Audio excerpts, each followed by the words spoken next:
Hey, I'm Mechanic Mike from Riverside Metro Auto Group Service Center, and this is Maintenance Minute.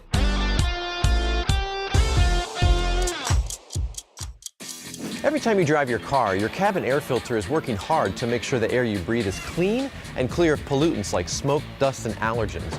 We recommend getting your cabin air filter changed annually because over time, your cabin air filter goes from this to this. Just look at all of that buildup and debris that accumulates over time. Let's get this replaced. This is a simple fix that can greatly improve the air quality inside your cabin. Many people with allergies and respiratory problems don't realize that a dirty cabin air filter can really aggravate their symptoms. If you notice any unusual odors or feel a restricted airflow coming from your vents, or that your AC or heating system isn't working correctly, it may be time to have your cabin air filter replaced by our factory-trained technicians. I'm Mechanic Mike, and this has been your Maintenance Minute.